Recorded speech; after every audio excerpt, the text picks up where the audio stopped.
Welcome to research digital. आज हम start करेंगे एक बहुत इंपॉर्टेंट टॉपिक जो आपको बीकॉम वालों के लिए भी काम आएगा, बीबीए वालों के भी काम आएगा, सीएस फाउंडेशन, सीए फाउंडेशन और सीएमए फाउंडेशन में भी काम आएगा।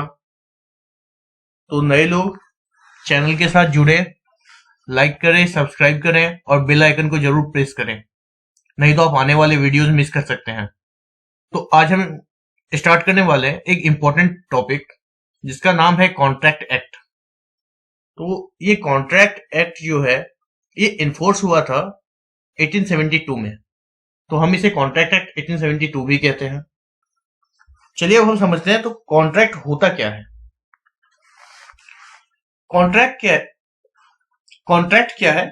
ये एक एग्रीमेंट है।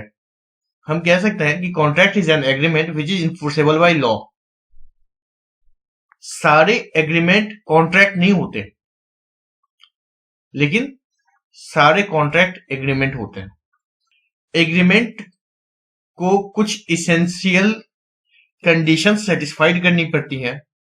जब वो सारे कंडीशंस सेटिस्फाइड हो जाते हैं तो वो कॉन्ट्रैक्ट कहलाते हैं।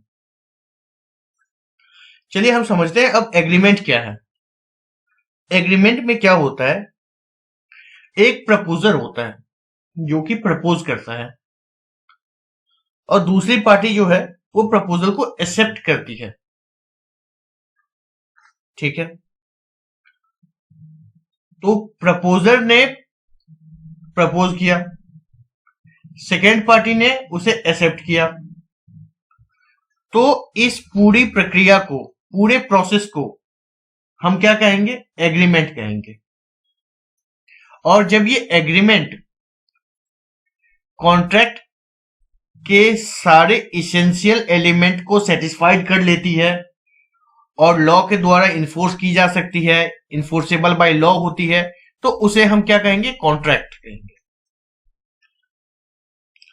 There are major 8 elements of contract. Number 1, proper offer and proper acceptance with intention to create legal relationship. Number 2, lawful consideration and lawful object. Number 3, capacity to contract. Number 4, free consent. Number 5, agreement not declared void or illegal. Number 6, certainty of meaning. Number 7, possibility of performance of an agreement. Number 8, necessary legal formalities. तो अब हम इन essential elements को deal करेंगे, हम इसको अब वृहद रूप से समझेंगे। Now we will explain this essential elements. Intention to create legal relationship.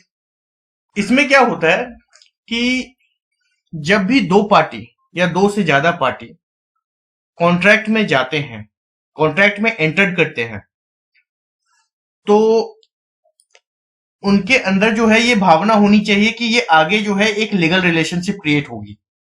जैसे अगर मुझे 10 किलो आलू चाहिए या मुझे 10 टन आलू चाहिए,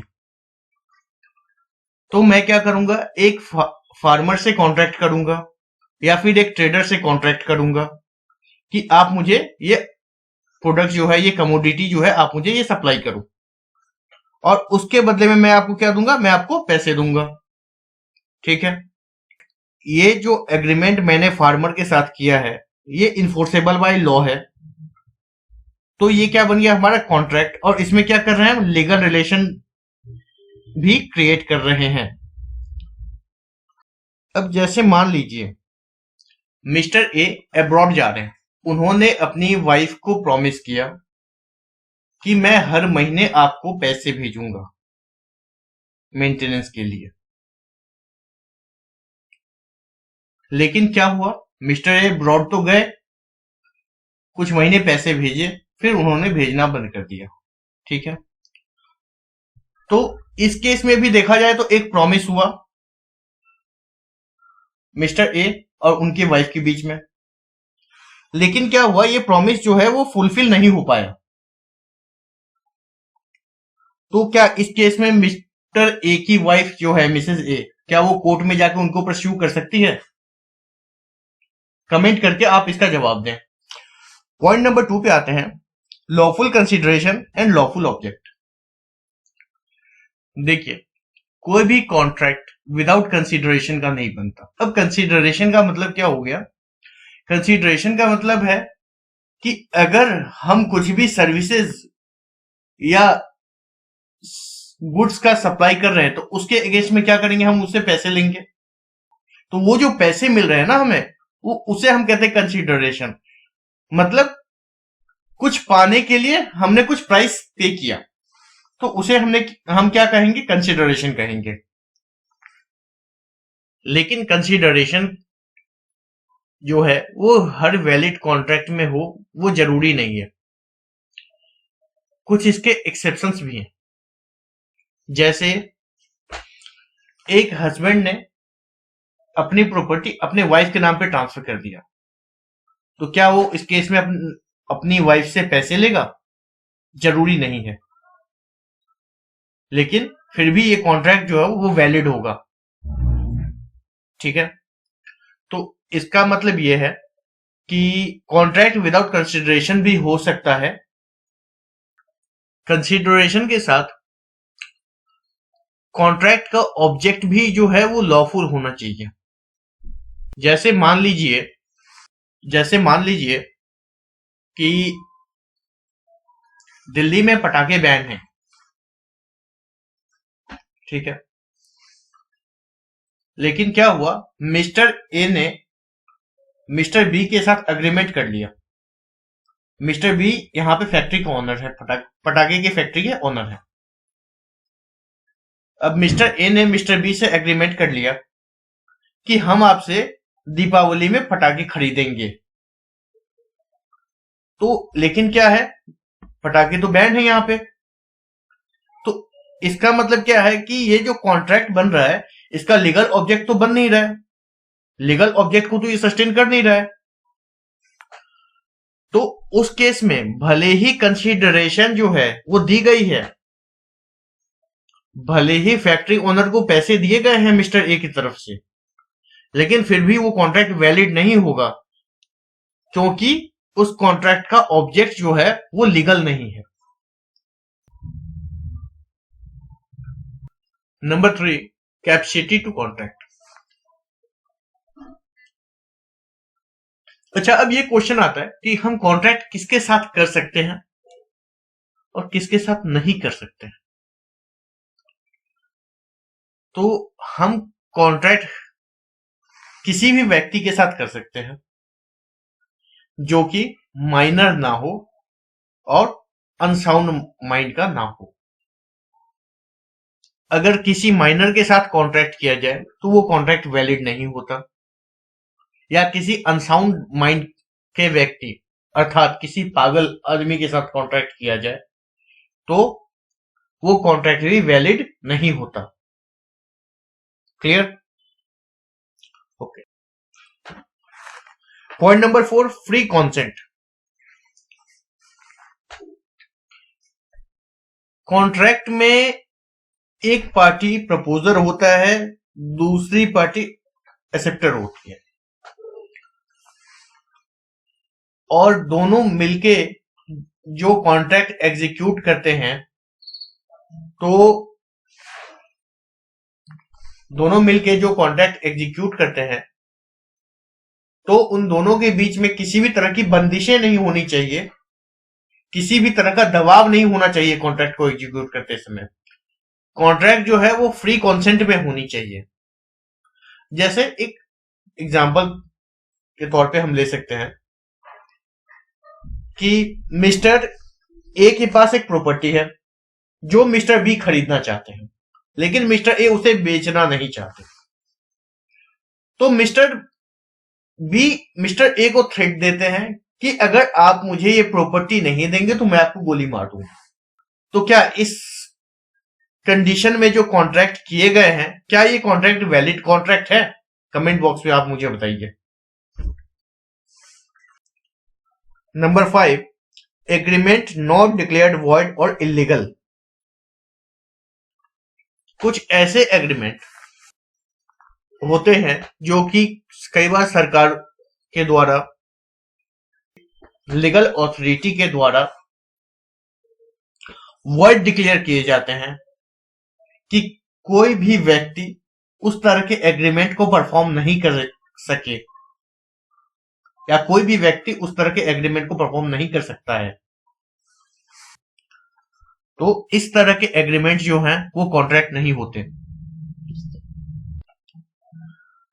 वो एग्रीमेंट जो लीगल अथॉरिटीज द्वारा बैन किए गए हों, उस तरह के एग्रीमेंट जो हैं वो इन्फोर्सेबल नहीं होते, और इसीलिए इन तरह के एग्रीमेंट्स को हम कॉन्ट्रैक्ट नहीं कहते। Number 6, certainty of meaning.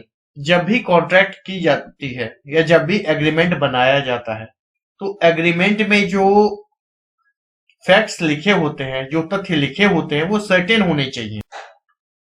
जैसे मान लीजिए मिस्टर ए ने मिस्टर बी के साथ कॉन्ट्रैक्ट किया। मिस्टर ए यहाँ पे एक ऑयल सप्लायर है और मिस्टर बी कस्टमर है।